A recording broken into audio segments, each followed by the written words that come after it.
السلام علیکم ورحمۃ اللہ تعالی برکاتہ۔ ہم آغاز کر رہے ہیں سورہ المومنون کا۔ اگر تم دونوں جہان کی کامیابی چاہتے ہو تو سچے مومن بن جاؤ، خوب دل لگا کر نمازیں ادا کرو، جھگڑوں اور دل آزاری کی باتوں سے دور رہو، اپنی سیرت کو پاکیزہ سے پاکیزہ تر بنانے کی کوشش کرو، اپنی شرم گاہوں کی حفاظت کرو، جہاں تک اللہ نے اجازت دی ہے وہیں تک رہو، اس سے آگے مت بڑھو، امانتوں اور معاہدوں کا پاس و لحاظ رکھو، اپنی نمازوں کی حفاظت کرو، جنت الفردوس کی نعمت تمہارا انتظار کر رہی ہے۔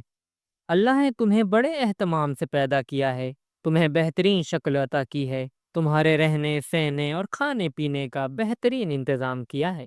وہ تم سے ذرا بھی غافل نہیں ہے، تم بھی اس سے غافل مت رہو۔ اللہ نے تمہیں اس دنیا میں عیش و آرام کا سامان دیا ہے تاکہ تمہاری آزمائش کرے۔ تم اس دھوکے میں نہ رہو کہ زندگی بس یہیں تک کی ہے۔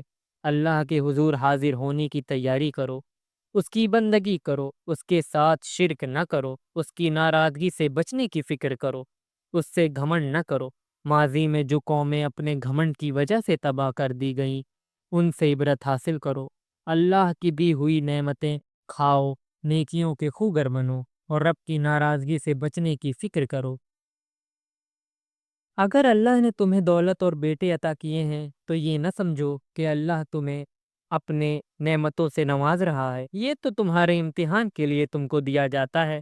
اللہ تعالیٰ کی خوشنودیوں کے تخت و تاج تو وہ حاصل کرتے ہیں جو اپنے رب کے خوف سے ڈرتے رہتے ہیں، جو اپنے رب کی آیتوں پر ایمان رکھتے ہیں، جو اپنے رب کے ساتھ شرک نہیں کرتے، جو اپنے رب کی راہ میں خرچ کرتے ہیں، اور وہ بھی اس کیفیت کے ساتھ کہ ان کے دل کانپتے رہتے ہیں کہ انہیں اس کی طرف لوٹ کر جانا ہے۔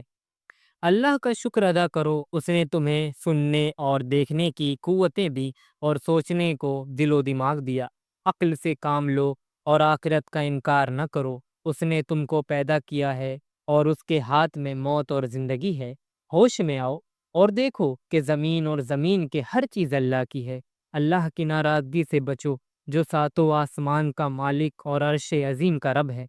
کسی دھوکے میں نہ رہو، ہر چیز کی تکمیل اس کے ہاتھ میں ہے اور وہی پناہ دینے والا ہے، اس کے مقابلے میں کوئی پناہ دینے والا نہیں۔ اس کے ساتھ کسی کو شریک نہ کرو، کسی کی حیثیت ہے ہی نہیں کہ وہ اس کا ساجی بن سکے۔